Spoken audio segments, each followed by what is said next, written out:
you shouldn't have put your right leg there. That doesn't help them, you know what I mean? But you also wouldn't say like, unless you have an answer, you wouldn't say like, be careful because this guy's gonna grab your right hand, you know? Because now all he is worrying about the guy grabbing his right hand instead of like, if he grabs your right hand, we're gonna go here. You know what I'm saying? Because that does two things. That tells him, oh, okay, if he grabs my right hand, I have a plan. But it also tells the opponent, if I grab his right hand, he has a plan. You know what I mean? So it does two things. But like, when you're coaching a guy, especially at a higher level, one of the big things is like differentiating between when they need to be hearing things that are gonna keep them, like get them back on track, or when they need to be hearing things that are going to help push the match forward. And every athlete has a different threshold for what's gonna take them out of a match physically and mentally. Some athletes you can't break, you can't shake them at all. Mentally and physically, they're in the match. They can be completely exhausted and gassed out. They're still in the match. They never got shook.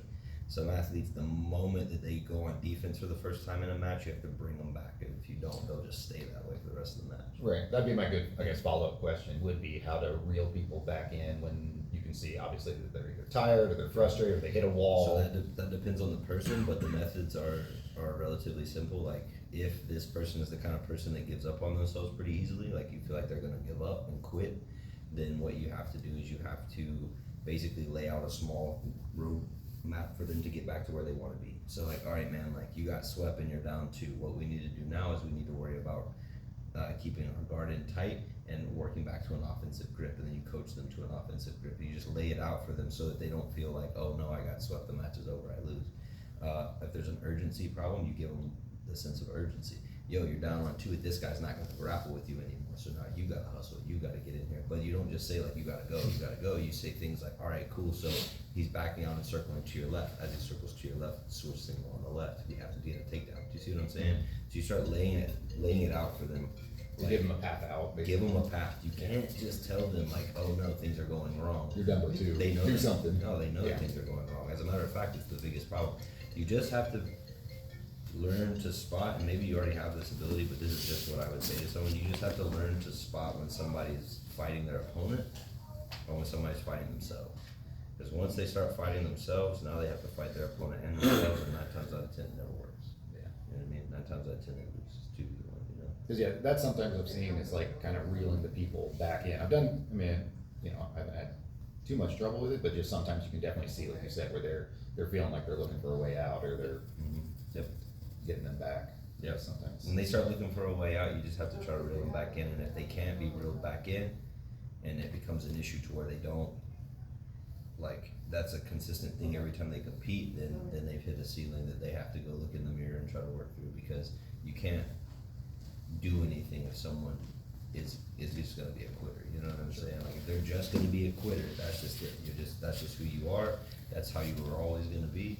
It's unfortunate you can overcome it, but I can't overcome it for you type situation. And when you run into that brick wall, it's like, all right, cool, we're at an impasse, you have to figure it out. But that's so few and far between. Most of the time, it's just people getting out there, lacking a little bit of confidence, and then they get stuck in a bad spot and they don't know what to do, and they freak out. You know what I'm saying? And so, anyway, that's what I would say. I would say, like, try to watch their body language and see when they're mentally and physically in or out of a match. If they're physically out of the match so they're tired, try to give them advice that works for them when they're tired. If they're mentally out of the match, try to talk them back into the match. If they're still locked into the match, just give them advice on what they should do next, technically. Sometimes guys are just gonna lose because the other guy's better than them. It's just, there's nothing you can do about it, you know what I'm saying? And when that happens, it's like, all right, cool. You see that he tried everything that he could. You see that he fought to the best of his ability and just couldn't get anywhere with it. That's fine, you know what I mean?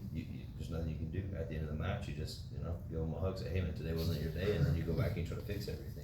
But that's not the majority of the time. Right. If they're world-class guys you're talking about, if they're truly that good, it can be anyone's day that day. You know what I'm saying? Like, dude, on any given day, Kevin Durant might walk into a room full of top 10 dudes and tap everybody in the room.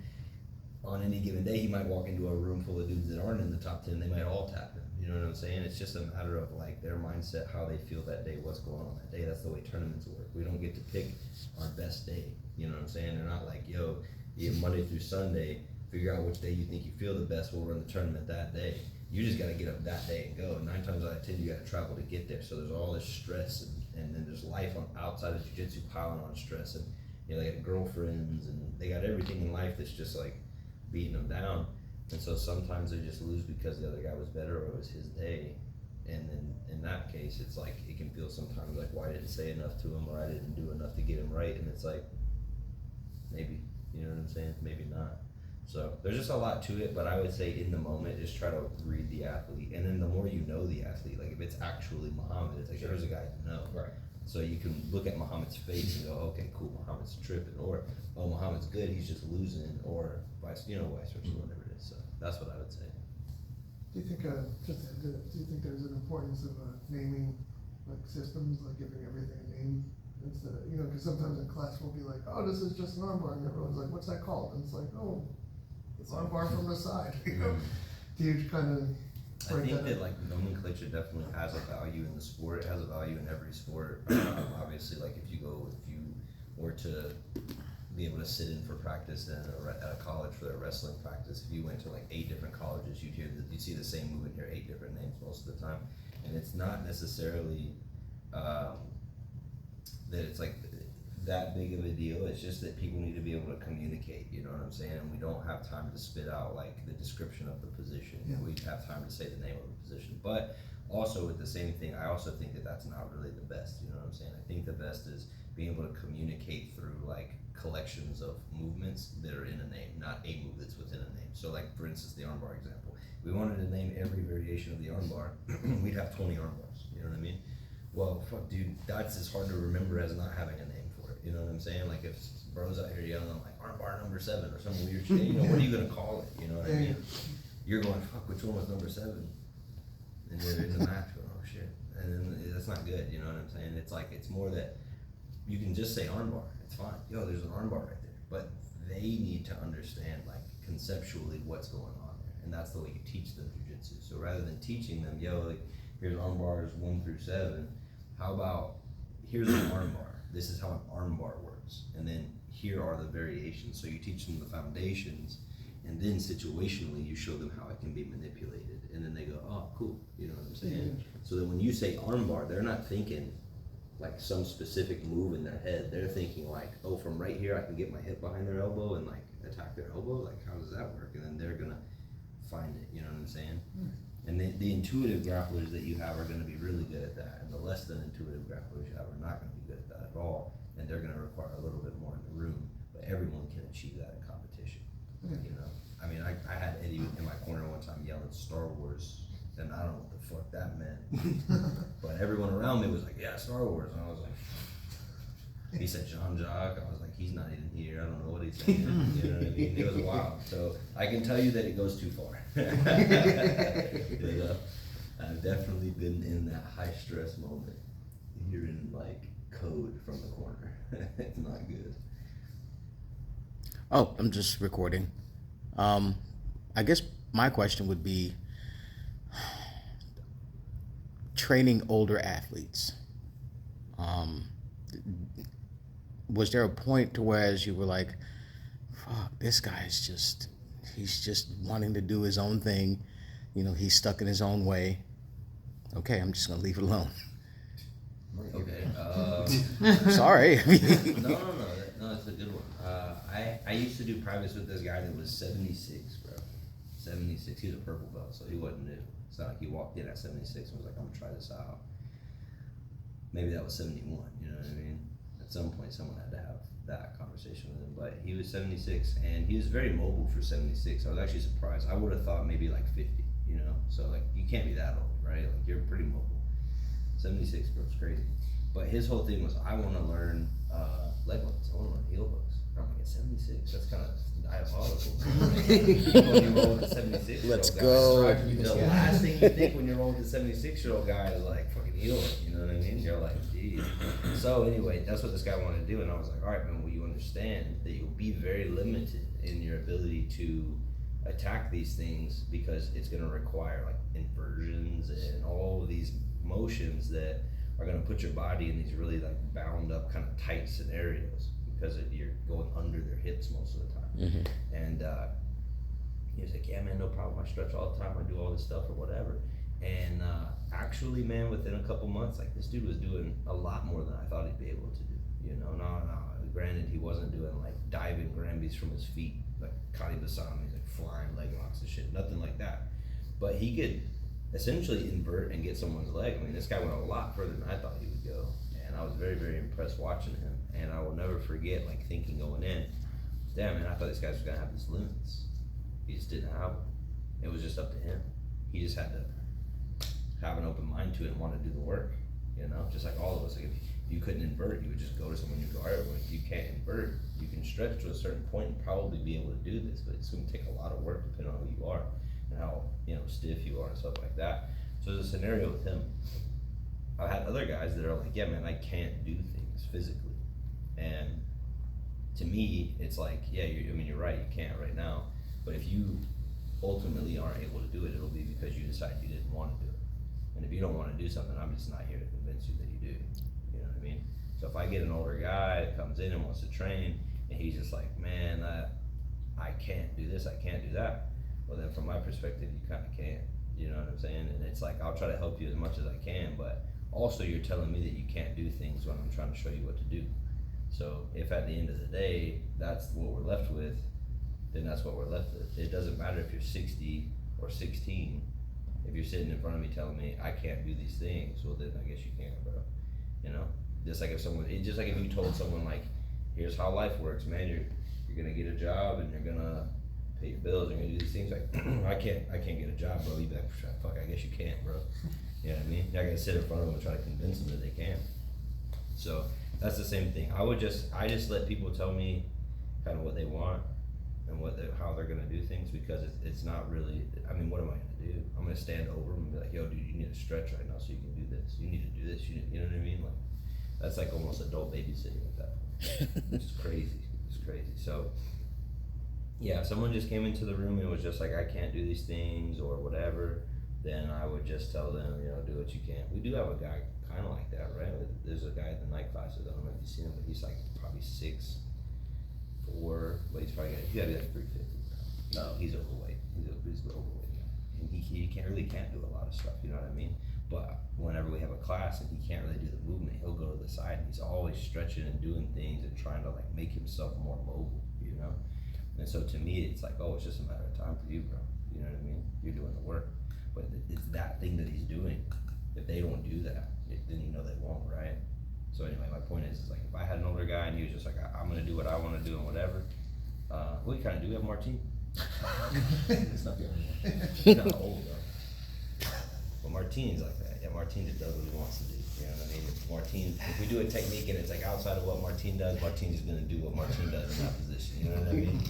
And it's fine, and it is what it is. It's your game at the end of the day. Again, like, I don't really have any ego attachment to the guys' games. If the guys want to be good, then they'll try to be good, and if they don't really care, that, you know what I mean? And maybe some of them are right. Maybe he tells me, oh, I'm gonna do it my way, and his way is better, and he just proves that, and it's like, all right, cool. Well, you know, Martine does have this one side control escape that everyone always asks about, that no one else does in the room. You know what I mean? So I guess I would just say that, dude. Like, you know, we're just here to help people get better and not here to make anyone do anything.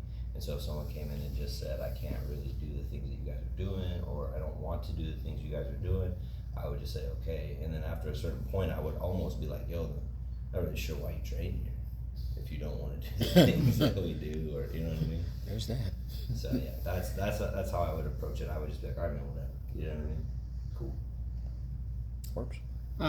I've had conversations with Chris and Mitchell about this, but overcoming competition anxiety if you're not a natural born competitor. Okay. I don't really think that is a thing. You know what I mean? I think people say that it is sometimes, but I think if you talk to the best guys, they'll all tell you it's not. Like, you don't really ever get over it. It's a thing that, like, our bodies just have a natural kind of fight or flight thing, dude. Like, you ever wake up in the morning and you're just like flat, dude? Like, you just wake up and you're like, man, I slept all night. Should be cool. I'm not though. I just feel like super flat. And you go to jiu-jitsu, you're just flat in jiu-jitsu, dude. You're trying to train, you're just like, you just, you know? When you get nervous before competition, it's kind of your body's way of making sure that you don't ever feel that way. You know what I'm saying? It's like, I always tell the guys not to drink caffeine before they compete. They're like, oh, I gotta drink this this energy drink before I compete. Don't fucking do that. Like, you want your heart to explode. Like, like it would always freak me out. Like if I drank caffeine before I competed, I was already nervous. I'd just be twice as nervous. I'd just be in the back, like, oh fuck, I'm gonna die out there, dude. I don't know, you know what I mean? Like what's gonna happen to me, So because when I would compete, the anxiety and the nerves were enough to get me like amped up. You just have to, or at least in my case, and I've also heard people say that this is very individual, like people have to really hone in on this themselves. But in my case, it was just rationalizing that the nerves were literally just my body making sure that I always felt that way that I feel in training when I drink that coffee before I go train or whatever I gotta do to get like ready, Mm-hmm. It was just my body's way, because there's no flight, there's no backing out. You know what I mean? So this is my body telling me, all right, man, if you're gonna fight, let's at least like, get ready, Mm-hmm. And so once I kind of embraced the nerves and was kind of like, oh, okay, cool, it's just gonna make it to where I always feel like I can move, you know what I mean? Like I'm fast, I feel good. Then the nerves didn't bother me anymore, you know what I mean? They're still there. Get ready to compete, you're nervous, but it was a good thing instead of a bad thing, The one match where I actually felt that way, flat and just kind of like, ugh, I had no nerves before the match. And I was just like, dude, I got no nerves, this is dope. And then I went out there in the match, it was an 8-minute match, submission only, no sub, it goes to a draw, no decision. And the guy literally ran from me for 8 straight minutes. They cornered him on a stage at one point in time. I was like, all right, you can't go anywhere. And when I came forward, he jumped over me and ran back to the middle of the stage and just waited. You know what I mean? And all the way up until that 5-minute mark where I realized what was going on, Chase was in my corner going, yo, he's not gonna grapple with you. He's not gonna grapple with you. And I'm just like, I'm so complacent up until that point. Mm-hmm. Because I'm convinced he's just gonna come forward at some point in time. Or 5 minutes in, he hasn't done it once. But the thing was I didn't have those nerves. I didn't have that energy. So I felt comfortable just being like, all right, man, whatever, come on. You know what I mean? Yeah. And that was a problem. I was flat. And I've had athletes tell me that before, like, yo, I wasn't nervous at all for this one, but I felt so flat out there, dude. And some guys like Tex Johnson, for instance, when I cornered him, dude, he would drink like 2 cans of C4 before he would compete. What the heck? And I'm like, bro, first of all, just forget competing. Are you okay? Like, we got 2 good years left in this body of doing this, brother. Like you're just gonna miss a step one day, heart's just gonna stop. You know what I'm saying? Like that's it. Like stop this. And then also like, what's happening? Why do you feel like you need 2 of those? And he's just like, dude, I don't know, I don't want to be like flat, And it was just like he was so conditioned to that, and he spent so much time like he's roided out of his mind, drinking all these energy drinks, just living life at like 1,000 miles an hour. That the basic adrenaline of competing just didn't like click for him anymore. He was just like, nah, man, no, I need this, And so you can just rationalize with yourself, like, all right, cool, this is a good thing. You know what I mean? This is gonna help me, and I'm gonna feel like I'm gonna feel strong. I'm gonna feel fast out there. You know what I mean? I'm gonna be nervous, but we'll feel good about it. And another thing is, if you notice that you have adrenaline dumps, you're like, okay, this is a problem for me. Adrenaline dumps and having nerves before you compete are not the same thing.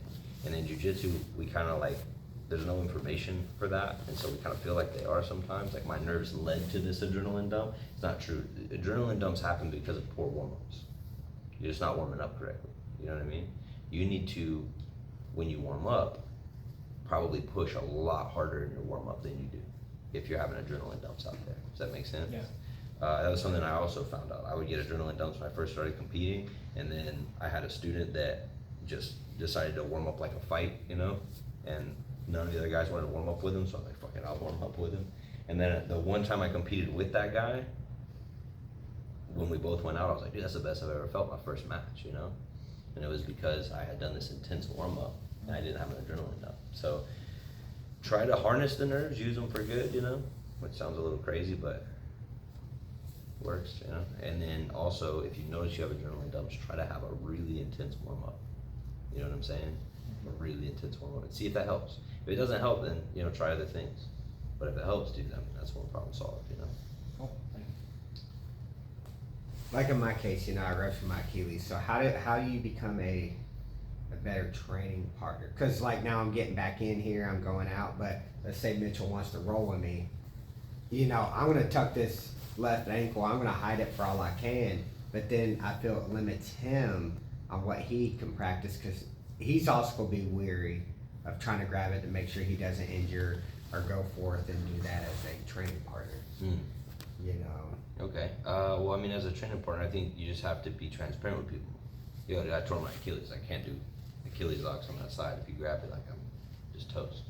It then becomes a thing where they go, okay, it's not worth grabbing because these are real reps. You know what I'm saying? Like, guys don't want to because they're like, oh, it's a waste of time. It sucks to tell your training partners like, yo, can you avoid this? Can you avoid that? Yeah. But when they eventually grab that thing and you tap instantly and they don't even get a full rep on it, their reaction to that should be, oh, what a waste of time. You know what I'm saying? Not like, oh, I tapped my training partner, because no one really cares, right? At the end of the day, like, I know some people think that it matters, but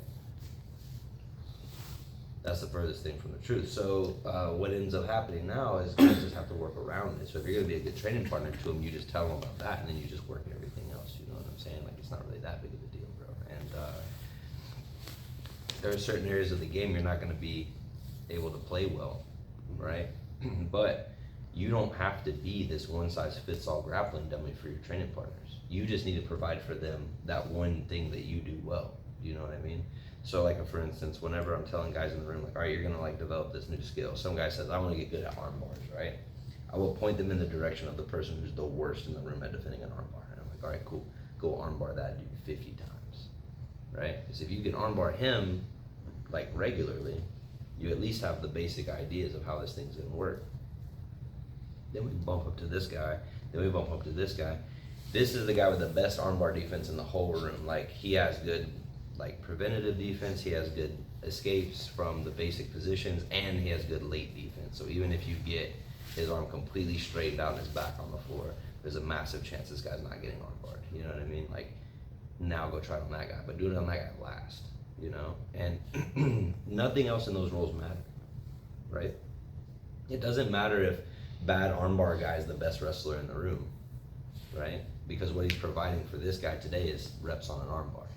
You see what I'm saying? Mm-hmm. Like, those things don't matter. So while you know where your limits are and what you're trying to do, everyone that rolls with you probably has a different idea of what they're trying to do to you, because they need to get their reps and try to get better at jiu-jitsu. You know what I mean? So if the guy was like, yo, I'm trying to learn ankle locks, probably don't go. Yeah. You know what I mean? Run the other way. Because you won't get a good rep. But if it was like, dude, I'm trying to get good at taking it back, you know what I mean? Okay. That's a look that you can provide people. You see what I'm saying? So Yes. don't worry about the looks that you provide necessarily as like an offering to your training partners. Worry more about your own progress and what you're doing, and then they're gonna just come to you. It's impossible for you to keep track of what every training partner is working on. You know what I mean? And if you just make it well known that your ankle is messed up, you're like, look, I'm not gonna be like wrestling with you. You know, I can't really hold out in an ankle lock, you know? Mm-hmm. As long as you make that stuff known, then people will come to you for the training that they need to get from you, and they won't come to you from the training that they don't need to get from you. You see what I'm saying? Mm-hmm. And if somebody just wants to come tap you a bunch of times because it makes them feel good, then whatever, tap a bunch of times and be like, all right, man, I hope that was good for you, whatever, just walk away, you know? Who cares? Yeah. Because you're not gonna care, right? You're like, whatever, you know? So that's what I would say. If you're worried about being a good training partner, just don't worry about being a good training partner, you know what I mean? Yeah. So long as you're just not doing things that are negative, which I'm sure you're not, then you're good, you know what I'm saying? The negative would just be like putting your foot out there and like framing them with it, like, look, man, don't grab it, it's hurting, Yeah. and then just doing it to be cheap, you know what I mean? Tell people to do that, it's weird, but yeah. Understand. Thank you. I'm specializing in the guillotine, and I guess it's just a general question. What is something people frequently miss when they're fixated on that, On the guillotine? on the guillotine? Do you mean like details or movements surrounding the guillotine, or you mean like other things in jiu-jitsu because you're so focused on one thing? With the guillotine in particular. Okay. I think the thing that people miss the most whenever they work on guillotines is the fact that you're now giving your opponent 4 limbs to fight you with, while you tie up 2 of yours every single time. So you're always going to use 2 hands to guillotine someone, right? Like, ultimately, if I want to finish this thing, I will support my choking hand in one way or another, right? 9 times out of 10, support that relies on the body isn't as good as support that relies on another hand, right? So if you think of all the main guillotine finishes, have you studied like various guillotine finishes? Okay, Yes. great. So if you look across the board at guillotine finishes, 99 out of 100 of them, and I say that instead of 9 out of 10 because it does feel like everyone does it differently, relies on your second hand. Great. So now you're gonna create some small gripping dilemmas for yourself, because now I'm using 2 hands to try and finish this guy. He has 2 hands and 2 feet to fight back. So things like, I'll just guillotine this guy and sweep him and mount him. Okay, well, if I'm a defensive player and I get swept with my head stuck in a guillotine, and I think you're gonna mount me, and I don't use all 4 limbs to try and stop you from mounting me, right? What am I doing?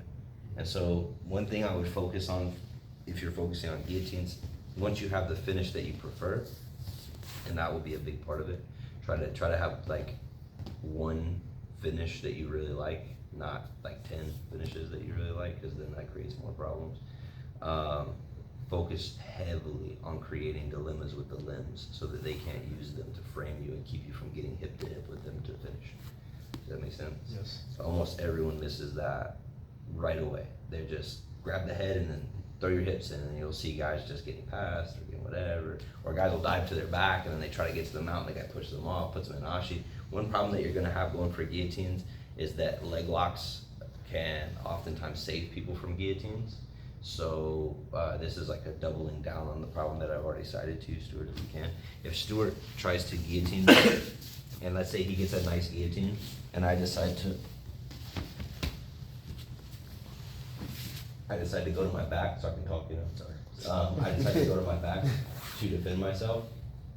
One of the things that can happen now is Stuart feels this, he feels this easy transition coming where he can make it to the mount here. And so he rolls his hips up to get to, you're gonna go to the mount, that's like, there you go. He goes here, and now, again, you can see how easy it is for me to get to my frames on the inside, to get in the elbows, even just this. And Stuart's hands are tied up, so it's not like he can use his hands to assist in this fight. If he does, then he'll most likely lose the guillotine. But one of the big problems Stuart's gonna face is when things like, you know, my knee goes in, he's still here, he's thinking, oh, I'll just kind of ride the position out, and now he starts shifting into positions like this, and Stuart's now lost everything because he went for his attack. And the same thing happens from positions like this. If Stuart and I were here, and Stuart's in a front headlock, and he decides to attack a guillotine, I can easily just sit in and start to attack his leg the moment he grabs my head. Because again, he's not protecting that space anymore. He's wrapping his arms around my head and tying up his hands. See what I'm saying? Yes. So dive deep into the concept of gripping dilemmas, and not just in the guillotine, do it everywhere. You know what I'm saying? Start to learn that if I the more limbs I tie up for one task, the less amount of limbs I have to fight back with as my opponent breaks grips and does things. Even just a 2-on-1, even just this right here. I have 2 limbs holding onto Stuart's arm. I have 2 limbs holding me up. Stuart has 3 limbs to fight whatever thing I'm gonna do. See what I'm saying? Yeah. Doesn't mean a 2-on-1 sucks. 2-on-1s are great sometimes.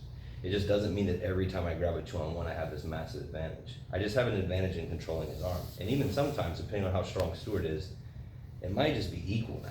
You know what I mean? Sometimes I grab 2-on-1s on Ryan and I remember that. You know what I mean? So that's what I would tell you to do that, and you know, it's just one technique at the end of the day. You know what I mean? Learn it. How long have you been training? 3 years now. And this is your first, like Tokiwaza, this is your first special kind of move? Yes. Okay, so how long have you been doing it? 6 months. 6 months on the guillotine? Okay, what's your favorite guillotine? Marcelo. Okay, and do you do it with the ball and socket or the S or the reverse gable? How do you do it? What grip do you use? Usually the reverse gable. So you go here, and then you roll your elbow, okay? Yeah, that's a great guillotine, man. That's a really solid one. And you do them mostly, you find yourself mostly finishing from your back or from the top? Back. Okay. And you find yourself mostly finishing from hips and legs all the way to one side or close guard? All the way to one side. Yeah, okay. So you're already finding like the consistencies, right? Right. Close guard is much harder, right? Okay, great. So again, you stayed on that track. Have you developed an arm in guillotine yet? Yes. Okay, what's your favorite grip for that? Favorite grip, probably gable grip. and you're just a standard gable, like you're going like this for an arm and guillotine, I think reverse so. gable. I think reverse. Okay. So then, like, those are your two bases. Just on the topic of the guillotine, those are your two bases, right? You have arm out, arm in. Arm out. Yeah. So then, creating dilemmas off of those to score other positions and not worry about submissions themselves. You know what I'm saying? Creating dilemmas like standing front headlock. Do I jump for the guillotine or do I take this guy down? You know what I'm saying? Learning the value of both sides of that coin. So it's not, if I jump for the guillotine, I'm risking it all. That's not true. But in certain cases, should I have taken him down first? You know what I'm saying? Also learning to tie the hands up so you don't have to choose between one or the other on their terms, right? Learning to off-balance them so that their hands have jobs and you can go to an arm out or an arm in on your own terms and you're not just taking what they give you, you know?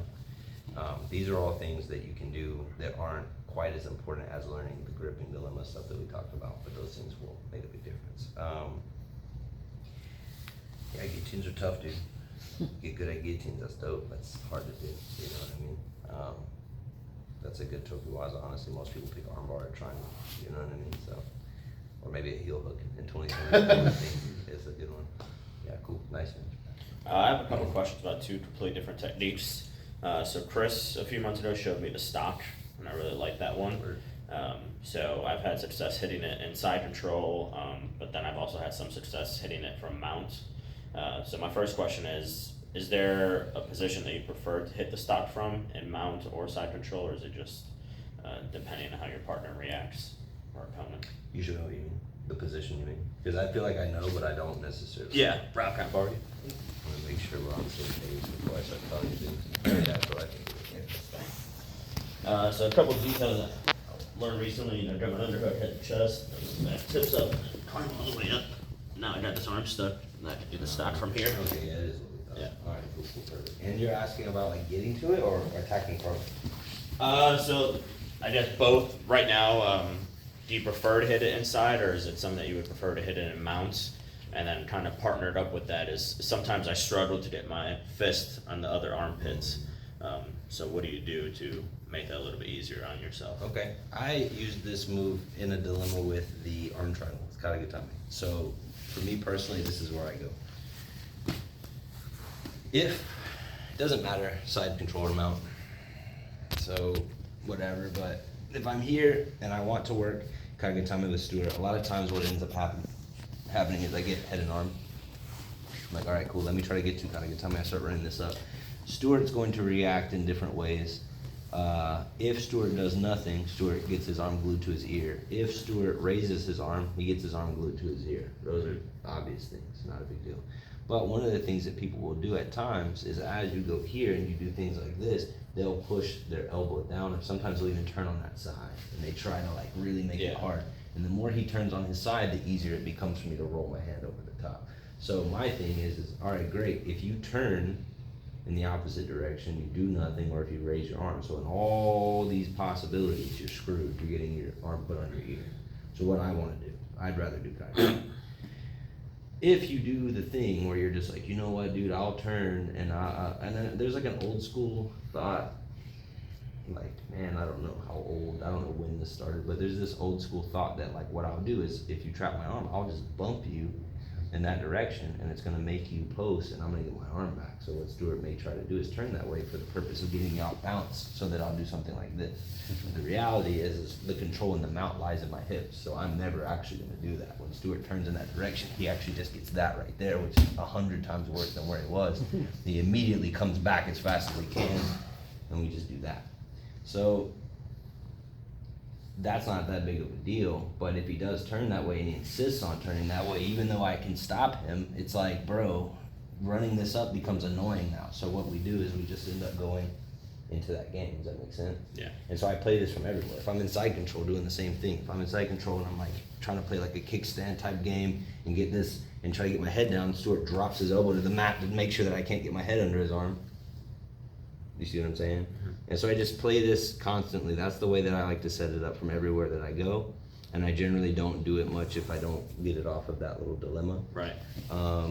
And now as far as attacking from there goes, I generally just do the triangle, but I do Jean-Jacques triangle where you come from the back side of the body instead of the front side. So generally, one of the things about attacking people is when we attack here, like in the front of the body, like all the problems come up. So like if I'm here with Stuart and I want to do a triangle, he sees my foot just even go to there, Stuart's like, no, I'm in a triangle, right? So he's gonna start trying to fight that. And even if I have him here, okay, in a position like the stocks, even now, there's a bunch of things that he can do that are kind of annoying, you know what I mean? And one thing I'm sure you've experienced is like a lot of times when you're here, you have to reinforce with your second hand because you let this go and it's almost like they can overpower that position. And that's normal. That's not like some special thing. That's relatively normal. So if I start trying to bring my foot up, he sees that. It's far easier in this position for me, especially from where he can't see either of my legs, to come this way and bring this leg over the top and sit into rear triangles, where now I have options to lock it on both sides. I have options to attack him, you know, this sucks for him. So from this position, I can literally just fall over. There's one, or if Stuart grabs this foot and goes, no, I won't, you know, let this happen. There are arm bars here as well. Yeah. You know what I mean? Monoplata, things like that. So I generally attack from the back side of the body rather than the front side of the body. But the real value in the stocks is that you just punch them in the face a lot of times and they don't get to do anything. You know what I mean? That's the real value. But you know, that's different. So as far as setups are concerned, I always just combine it with trying to run his arm up to his head for whatever purpose that is. You know, if you like arm triangles, if you like just getting head and arm and getting tight in the position, maybe going for double underhooks to get to other things. Just anytime I'm trying to run one arm up to his head, if he turns and tries to flatten that arm so that it can't be ran up anymore, now you get this thing. You know what I mean? This thing sucks. Yeah. Because I've had success in it with north-south too, where I'll leave my hips a little light, and then they like turn super hard and kind of just run to the back, and the stock is right there for me. Sure, okay, but then you don't have the underhook on the other side, or they don't have the underhook on the other side though, right? They bring their arm in between the body. Yeah, and that's definitely a thing too that you run into is guys turning over, you know. These types of positions are really strong for punching scenarios, but in jiu-jitsu, we're limited there. We got some triangles, there's some arm bars maybe, you know what I mean? Yeah. But they're a little tough. Trying to think of anything else. I think it just sucks for them. Yeah. When you get somebody in that position, like, Yeah. Well, what Ryan does to them, smother them. what Ryan does to them, one time I remember showing them, like, sometimes when I show things there at the school, everyone learns differently, so they latch on to different parts of the thing. And so it's usually like some kind of dilemma, and it's like, here's A and here's B. And we prioritize A and B by either like entry point or efficiency, right? So it's like, oh, this is the most efficient thing you could do, or this is the easiest one to get to that'll open up the door to the second one, you know, if it happens. And sometimes they just decide that A and B should be the other way, and that's the way they're gonna do jiu-jitsu, which is cool. The knee hop is a perfect example of that.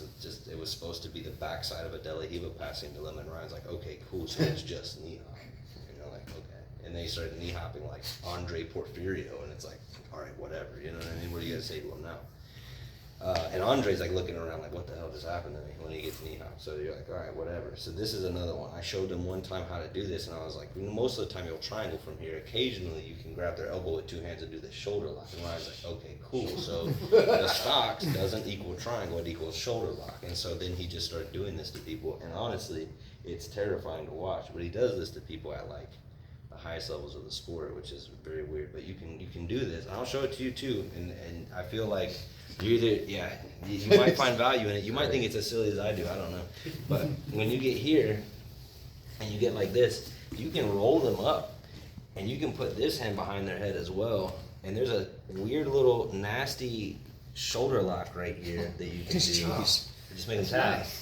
So you're already here. You know what I mean? And then you just turn him a little further until you can see in between there. You're putting that second hand down in there, and you just cup his elbow as best you can. And once you can cup the elbow, you can just push his head and kind of pressure into him. And that's like the nice way to do it. I think Ryan was like doing this and then like going under their elbow and then grabbing their elbow and like, you know, whatever. But anyway, funny submission, nothing crazy, and then, you know, all of a sudden, you know, oh, that guy was a top 10 black belt and you did that to him, you probably shouldn't have done that, that's embarrassing. So, that's an idea, play with that. I like it. You're gonna make a lot of people miserable with that. Stuart's like, I start stretching my shoulders. Sorry, no, sorry. You know, so anyway. Yeah, and then my second question about a different technique is me and Chris have really been honing in on ankle locks. I've just been focusing on ankle locks all through classes and open mat, and I've been enjoying me being more of a top player. You know, once I win center, you know, grab their ankle, cut their knee, and go for it. So one, I want to clean the technique up there. You know, especially once I starting ankle locking. You know, blue belts and purple belts. You know, that are understanding the technique a little bit more. You know, that once I cup it, they're not getting the ankle back. And then sitting it through, and I was telling Chris, because I go to these open mats on the weekends, and then I'll hit him up afterwards, like, hey, I need to work on this, like, I messed up this. I suck for whatever reason, you know, to finish it here. You know, I can't, you know, it's relatively easy for people to peel this off, so that's definitely something I need to work on. But I was telling him, I was like, I feel more natural to just turn belly down right away. Feel that? Yeah. It's because of the gripping, right? When you turn belly down, there's no grip fight anymore. It's Correct. just, do I finish it or do I not? Right? Yeah. Cool. Let me see you do an ankle lock on some, whoever. Okay, Ralph. Yep. So, you know, if he's sitting up, get his back, get in here, you know, cut this. And then obviously we'll fix this a little bit. So, you wanna show me? Yeah, if you want to. So yeah, usually that'll happen. So I'm like, oh shit. Alright, let's go here. Okay. Yeah. So, and then where do you find your biggest troubles? Like in that hand fight you said, or like in that fight with the feet right there where you're pushing your feet off, trying to hop over? Yeah, if I want to finish it like right here, that's, you know. Okay. And then like, where else are your problem areas? As far as right now, that's the main part. You missed the belly down? Not yet. No, not really. Okay. Yeah, So- I mean, if I'm going super, like if I'm going against a girl, like I might let her out. You let her You out? might. That's crazy. It might show her mercy. It might. It is to a point if they're not tapping, so I'm like, all right, I'm just gonna let this one go. That's crazy, dude. Mitchell, I'm right here. What a sweet guy. Girls are hard to ankle lock, dude, sometimes. Yeah. Flexible, tiny little legs, bro. Yeah, there's this girl Octopus that has the smallest feet, and like, especially once we start rolling and sweaty, like Tiny. yeah, Trying to heel hook that, I can't even do it. no. Crazy. Yeah, my wife's feet are tiny like that too. Denner, one time, I don't know if he said this publicly, but I know that Eddie Cummings said this once, that the best people to practice all of your leg locks on are women, because their legs are smaller, their feet are smaller, they have a different shape. Men have almost an hourglass shape to our legs, which makes holding on to the knee a lot easier. Women have like a cone. Right. So when you're sweaty, it's like you just slide off the end of it, you know what I mean? And because of their flexibility and the small like build that they have in their lower body and their feet and their ankles and stuff, if you can reliably control and finish women with leg locks, then you can do it to men a lot easier. Now, again, I don't know if that's right or not. Maybe he hates women. There's an argument to be made. There is an argument to be made for that. Maybe Nat and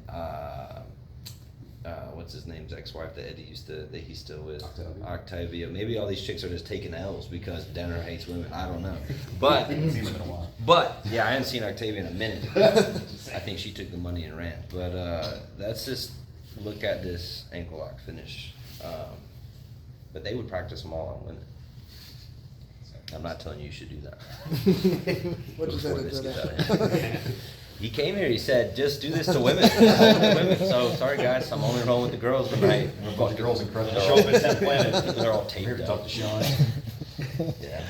I mean, I Show up to the don't know. women's only class. If Denner's got bodies, the majority of them are women.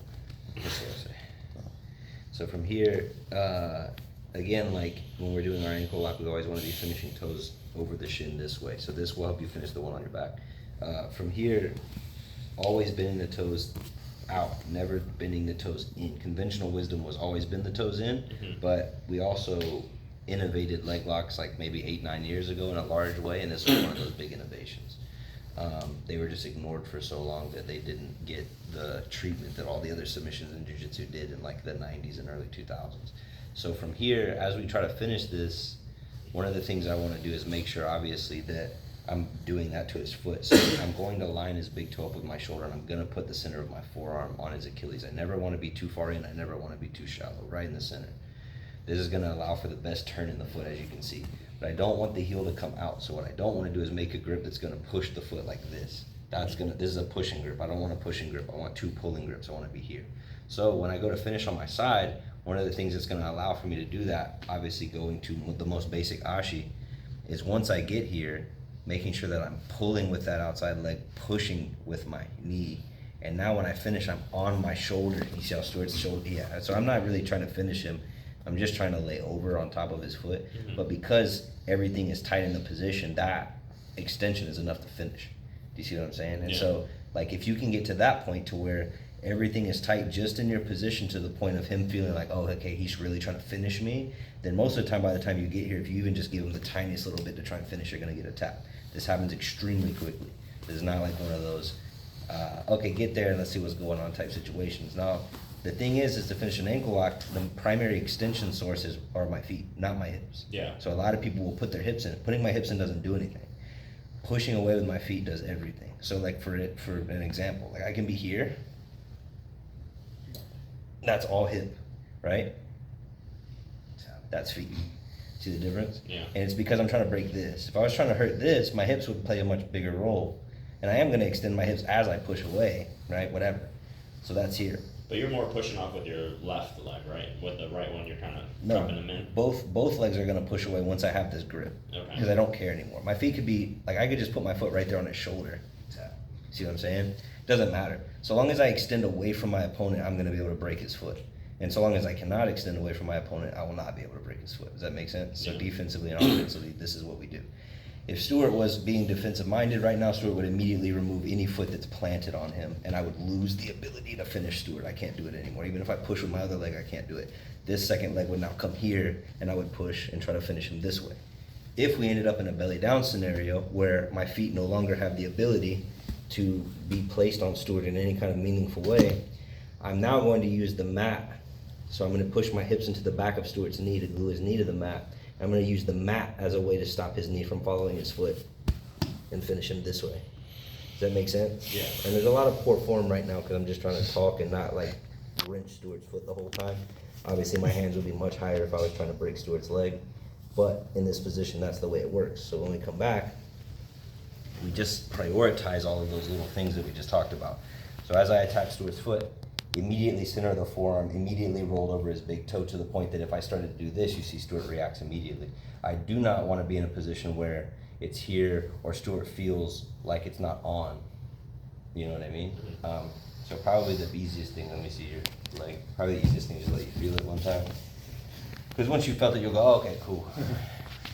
So again, same thing, not here or here, right in the center like that, and then right there. You feel the pressure there? Yeah. So if I was to attack, yeah, exactly. So the hips are gonna start following, things are gonna start happening. So if I was to attack this with Ashigurami and we went to our side, you see what I'm saying? Yeah. We just got here. There's no way you have time to do anything. Right. The break happens, you see? Yeah. So even if you were to push this foot off, Yeah, that one comes you see what I'm saying? Let's say you were able to turn right there. You feel the knee against the mat? Yep. Finishes right there. You see what I'm saying? Yeah. At no point in time are the hips being driven through or any of this extra nonsense that gets built into it. We can just focus on the bare bones fundamental parts that break the foot. Right. And then everything else becomes fluid now because we don't need all these other problems, you know? Yeah. We never gas ourselves out. That's like 5% pressure. Right. You know what I'm saying? And I'm not saying like, you know, your leg wasn't cracking or anything. You're obviously tapping, but Right. at 5% pressure, imagine you jump to 50% right away. You know what I'm saying? Yeah. There's gonna be a lot of cracking and popping. Right. You know? So go again with him. Let's try to make him tap without going above like 5-10% pressure. Let's try to make him tap the moment that we lay to our side.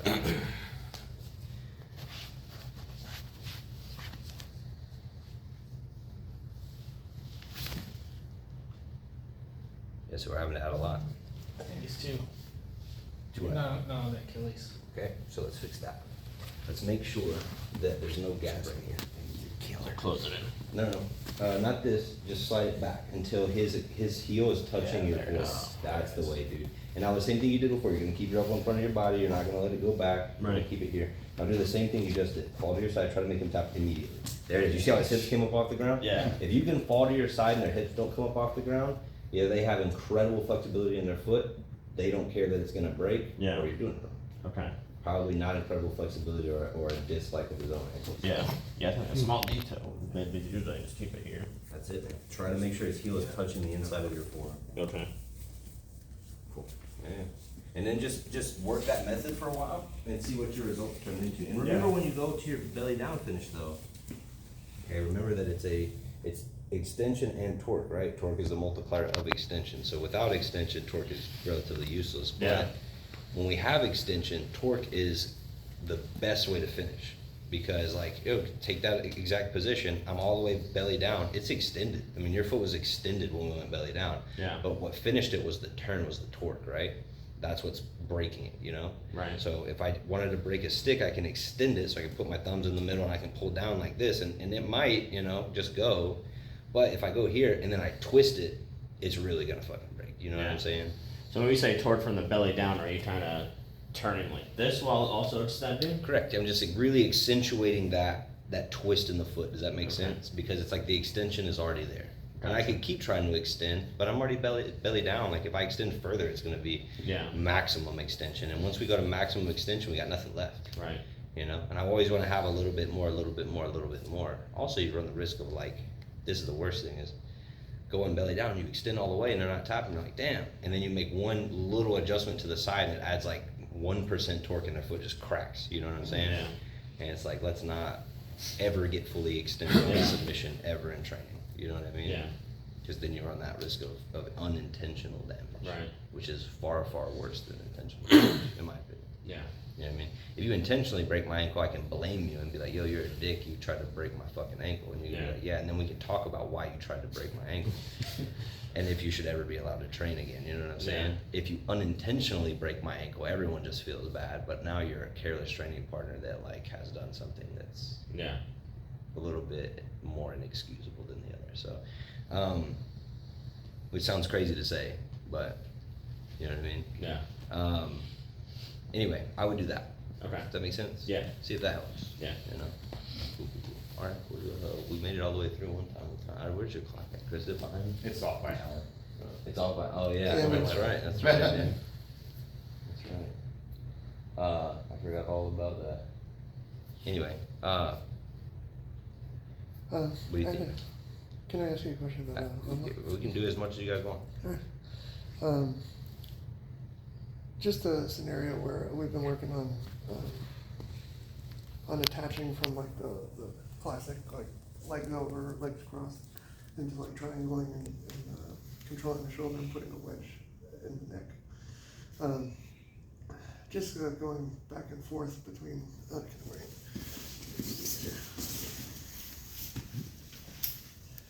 So if we come to a position like this, keeping the wedge in front of the neck, if there's ever a time to switch, when that time is, and then when we're making the switch, you see the escape already, or should I just stay here and work this out? Is there, when we go back and forth to come to these positions underneath?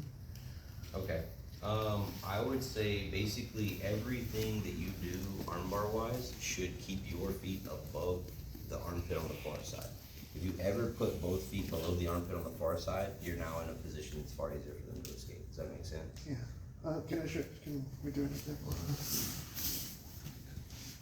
Just so I can see. So like the position like this, biggest issue he has is that there's nothing between your head and his hip. So if you were to drive your head towards his hip, this is an option for you. But you could turn though, you know what I'm saying? Yeah. You don't have to stay here. This would be an issue. Then you're just trying to do an armbar, right? Yeah, So, just- okay, great. So let's go back. Let's step over his head. Let's bring that foot over his head, not do a triangle. Alright, so in this position, right, both feet are over the far shoulder, not under it. That's smart, that's good. If he takes both of his feet and puts them under your arm, so put both feet under his far side arm. That's fine. Mhm. Yep. Now, Chris, try to come up and stack onto it. Like try to turn into it and stack on it. Massive, massive problem. The key to the armbar is making sure that this knee, whether the front of the knee or the back of the knee, can push the head away. So even if you took this foot and put it between his head and your butt, now try to do the same thing you just did, Chris. Can't, right? So it doesn't matter. It just matters that this knee can frame the head. When this foot goes into that far side armpit, this knee loses the ability to frame his head. That's the big problem. See what I'm saying? So everything that you did as far as like leg configuration, all of it's fine. We just cannot allow for there to not be a frame between your head and the hip bone. If there's a line of sight between the head and the hip bone, armbar is gonna fail probably. See what I'm saying? Yeah. And it just depends on how good the person is at late escapes too, right? Yeah. That's another thing that matters. You know, there's arm bars out there where you would think that that's not the case, and like go and put Chase in that position and try to finish him. You know? That's the first guy I was thinking of. Yeah. Baby David right behind him, right? He's got good at that too. Yeah, all these guys, even Kevin at this point, bro. Like Stuart, if you can, and I'll show you what I mean. So like, let's say Stuart has me in a rear triangle. This is an arm bar you see a lot. Guys will get a rear triangle and they'll try to do an arm bar right here. And guys will tap, like guys in this scenario will tap. And I don't blame them, because if you don't really know, like you don't have like a clear path out of here, this can get tight for sure.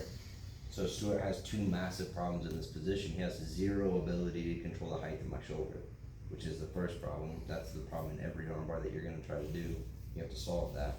You can't, because he can't use his legs effectively to isolate my shoulder. My head's in there, and my head in this situation is gonna take up a massive amount of space. And the bigger their head, the more space they take up. Keep that in mind. Because folks are walking around here with some big old heads, you know what I mean? So from this position, again, Stuart tries to finish the armbar. If I do nothing, that's how much it takes. If I do something, nothing. Do you see what I'm saying? Like, even if Stuart was to correct it, the angle, you see the shoulder, you know? So he just has to go that much higher.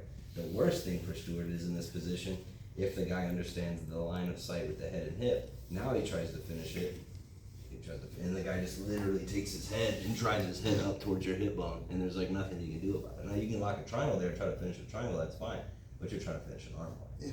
Why didn't you just do a triangle anyway? You see what I'm saying? Bent arm locks don't follow that same problem, because now he can just reinforce with his knee, and my arm is twisted. You see what I'm saying? He's applying torque. So it's not the same extension problem, but arm bar's here. So if I'm with Stuart and I'm in an arm bar, it's a standard arm bar.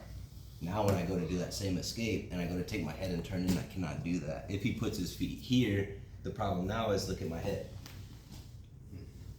Right? And you'll see that same problem. Now if he just takes his feet, even if he puts both of his feet under my head, you might think the same thing, but his knee's doing those jobs. So now when I go to turn in, see what I'm saying? And as long as you have that, no one will ever be able to turn into a fully extended arm bar that you're playing. They'll always have to turn away from a fully extended arm bar. If you know that you're forcing them to always turn away from fully extended arm bars, you can just plan for that problem instead of having two problems. Does that make sense? Yes. Yeah. With both feet behind the head, can they still do that late escape where they bring the shoulder up, or is everything pinned? Oh, you can definitely still do like a parallel escape, but you cannot corkscrew out of that one. If you try to do like a hitchhiker, you cannot, because the feet will stop the head. But you can definitely still turn away and do like a parallel escape. Does that make sense? Yeah. Yeah. Is that gonna expose the back usually? Is that your next? Yeah. Yeah. But here's the thing. I'd rather have you on my back than have to tap to the arm bar. You know, same thought, the arm triangle or any other position where we do that, you know? Like it's a dilemma and it sucks, but I got caught in an arm bar, so either my arm breaks or I give up my back, you know? For sure. What else, guys? Knee bar. Oh, Go for it. go ahead. Stu. No. Okay. Knee bars. Okay. Actually trying to keep it like a person's, like they're trying to escape from it. You know, I got a bad habit of readjusting when I get it, and then they'll just escape out of it. Okay. So, is there a particular grip or a particular that you use that can actually keep them there? Yeah, absolutely. With knee bars, there's a couple of small rules you can try to follow that will make them a lot easier for you. Knee bars are not easy. The reason knee bars are so difficult is because the limb you're trying to break is obviously extremely strong. It's the leg.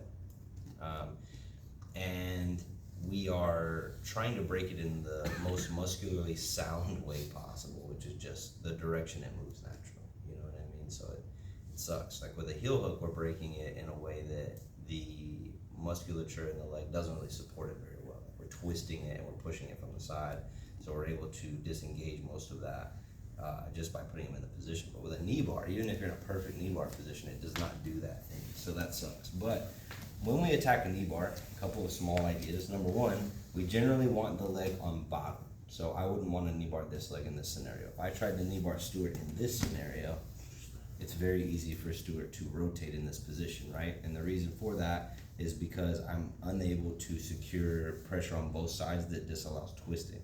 In this scenario, I can do that. Okay, so I want to knee bar the bottom leg always. When I knee bar the bottom leg, the biggest obstacle I'm going to face is Stewart turning his knee to the roof, like this. Okay, so if you're in a knee bar and someone's knee barring you like this, turn your knee to the roof. I know it seems dumb, but it really is how you defend it. You turn your knee to the roof. It's simple.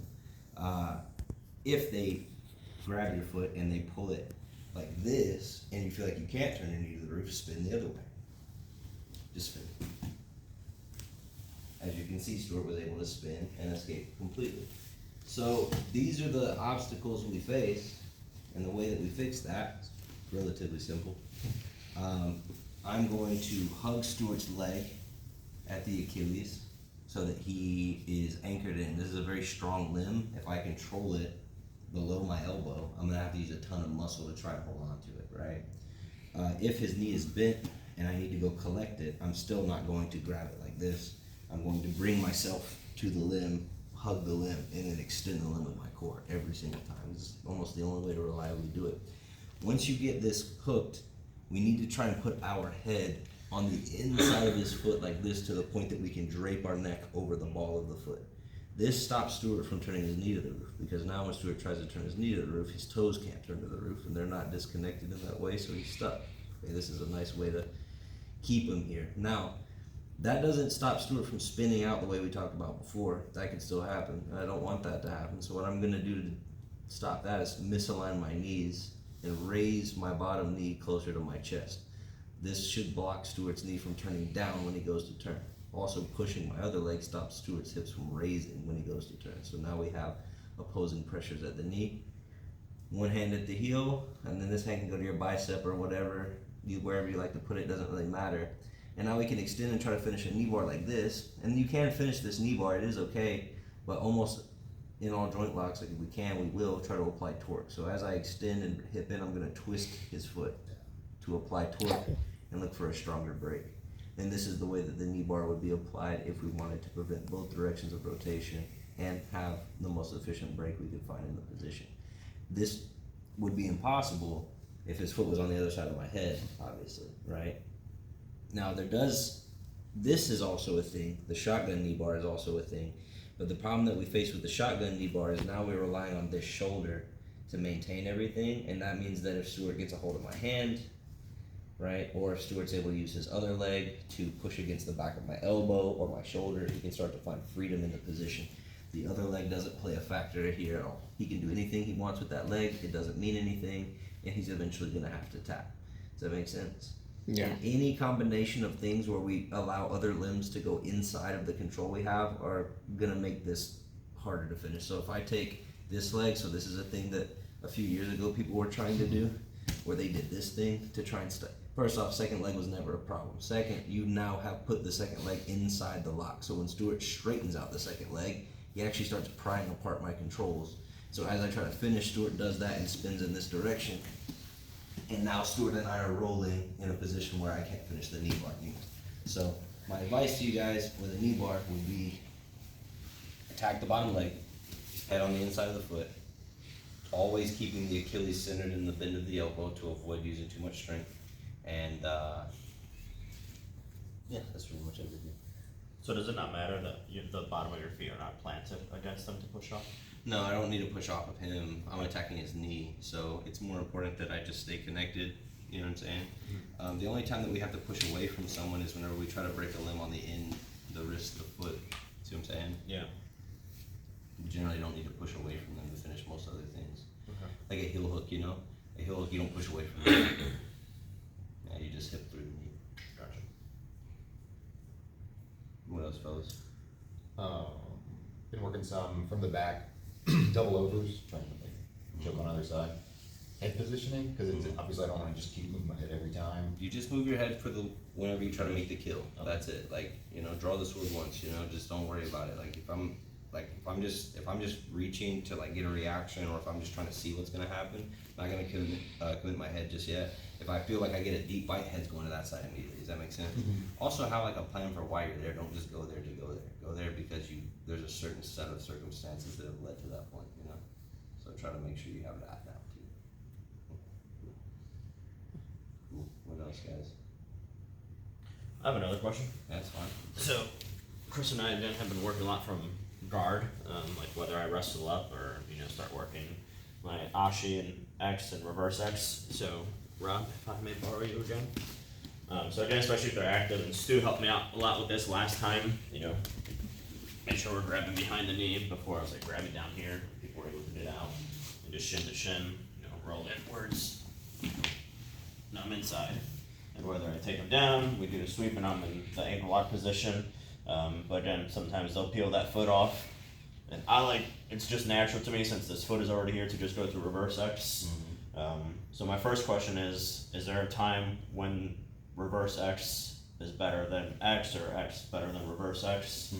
Reverse X is really only good for going into attacks on the far side of the leg. Does that make sense? Okay, It's the only reason you would choose it. gotcha. Otherwise it's gonna be the same stuff. Okay. Makes sense. Yeah. So what I would say is like if you like to go into his far leg, run reverse X. Okay. If you don't care about that at all, just run regular X guard and don't worry about it. Okay. So I have a question then for attacks, because what I am currently doing right now is if I want to wrestle up, I'll go from my underhook, stretch him out, and then we wrestle up. And I kind of noticed the other day when I was rolling is, if I did that, then I could maybe throw my leg around and go into this whole attack scheme. But you're saying it reverse X would be better if I want to attack this leg. Correct. Okay. Yeah, and I would say always prioritize putting him on his butt before re-entering his legs. Okay. Yeah, because it's just gonna leave him with the least amount of options. Right now, he's got a ton of options. Right now, he should be grabbing your feet. He should be trying to shut this down. Right. I would say tilting him forward to get his hands on the floor is gonna solve that problem. Yeah. Putting his butt on the floor allows for all the leg entries to happen.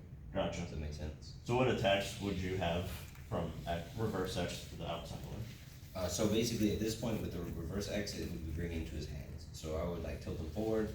As soon as his hands hit the mat, you can pick him up. And now with your right hand, grab the back of his knee. With your left hand, start bringing his foot to you and grabbing his far foot. Now pull that in. Okay. Yep, I got you. Now it's gonna be easy to explain that one. I was gonna roll the dice on it. I was like, You always roll the dice.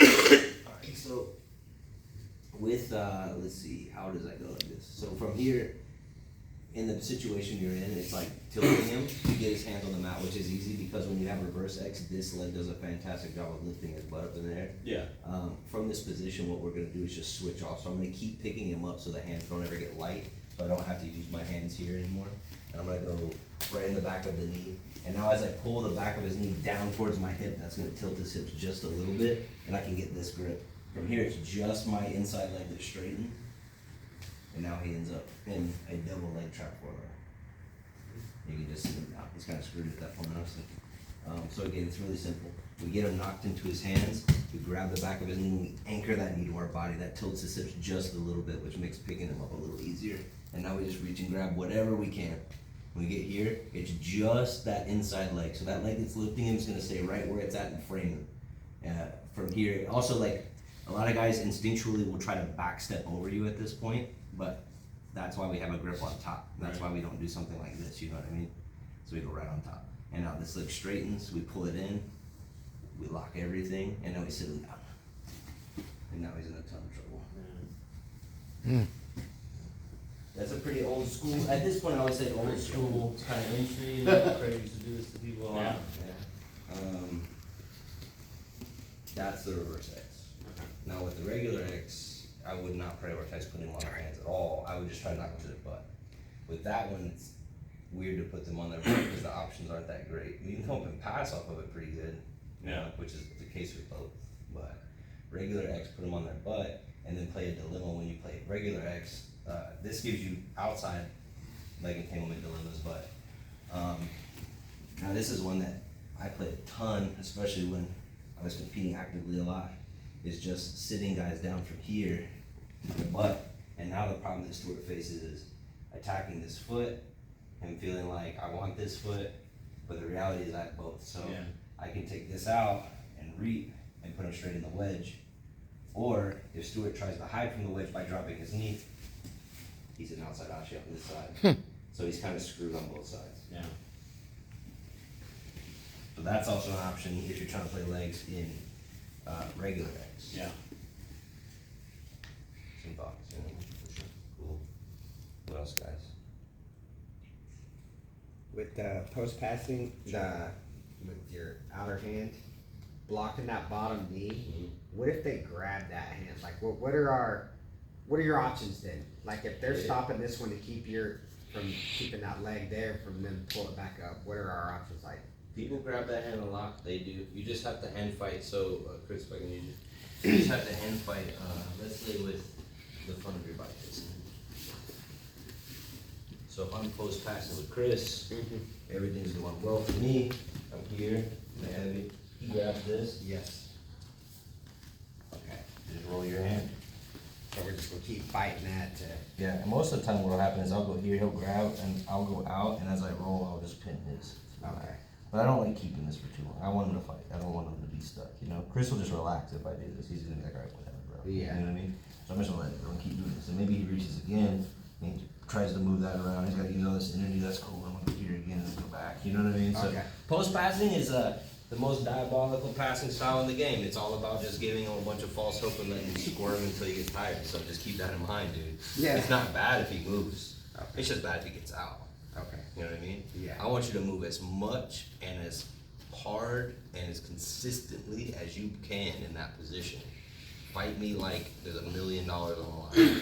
Because the harder you fight me and the more you move, the faster you're gonna get tired in that position.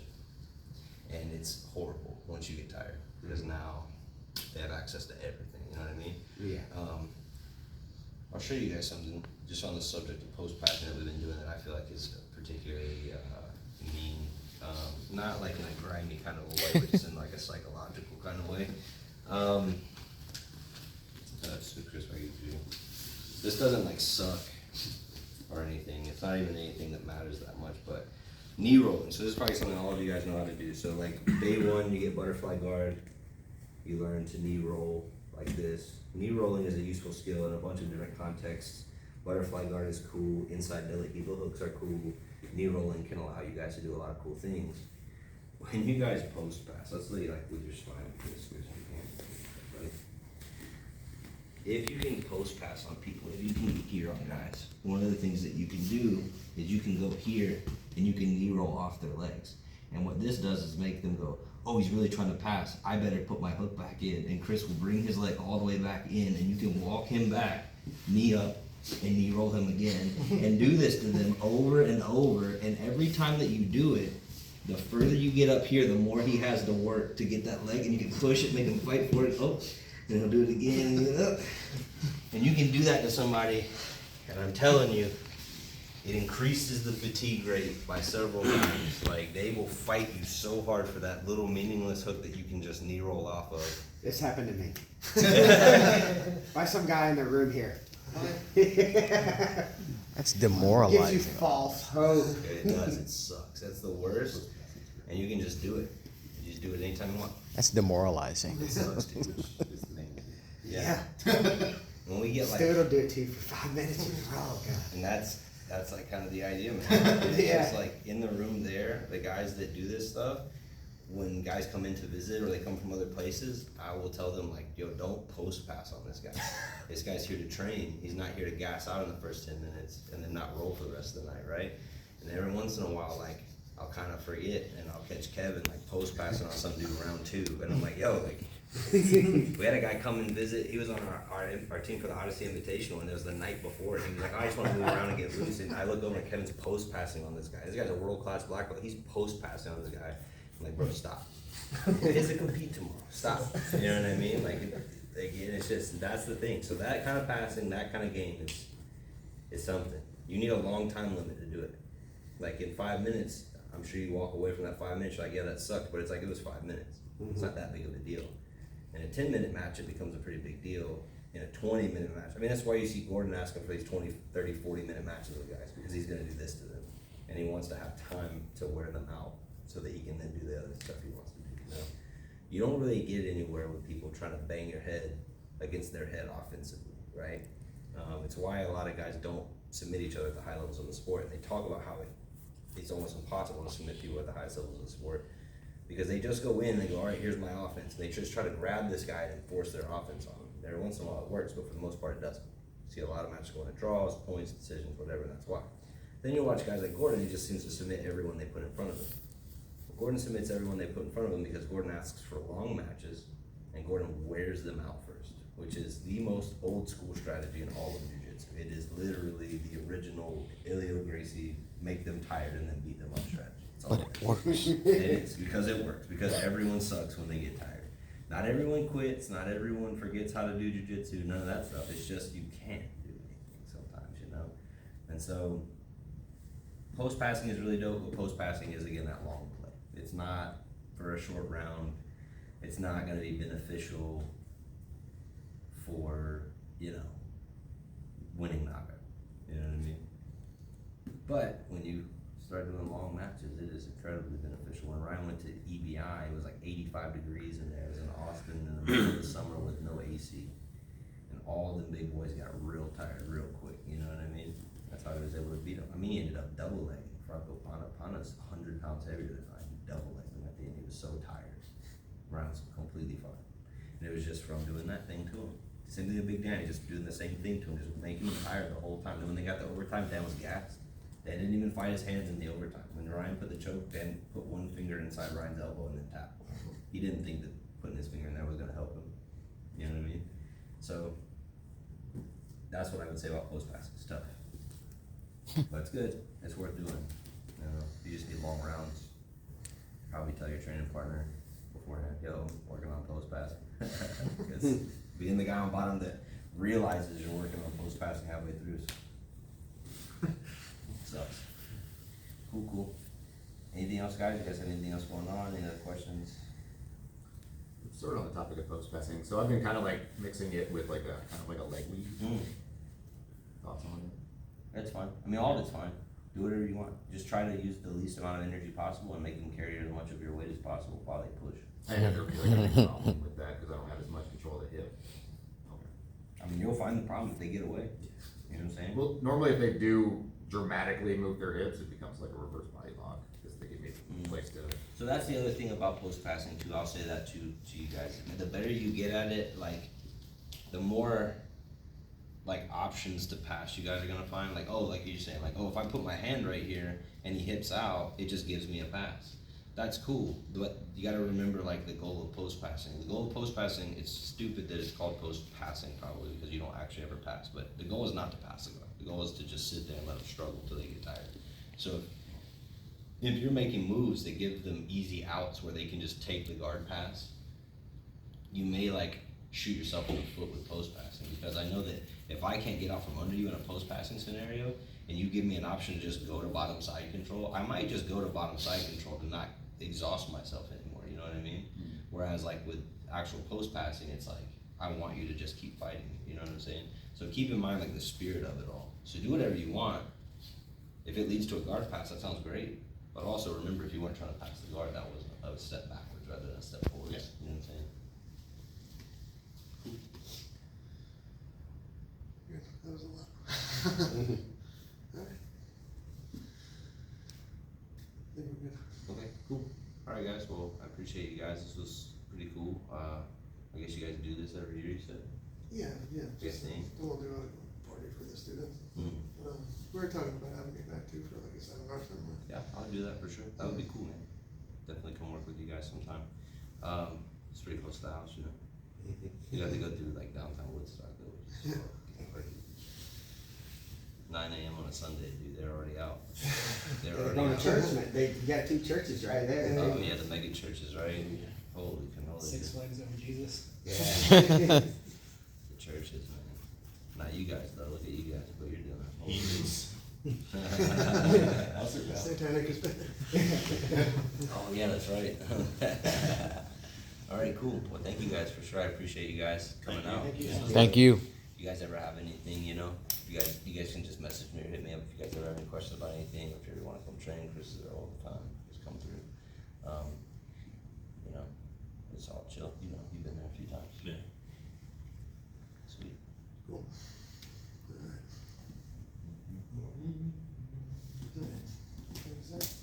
Awesome, awesome. Yeah, man.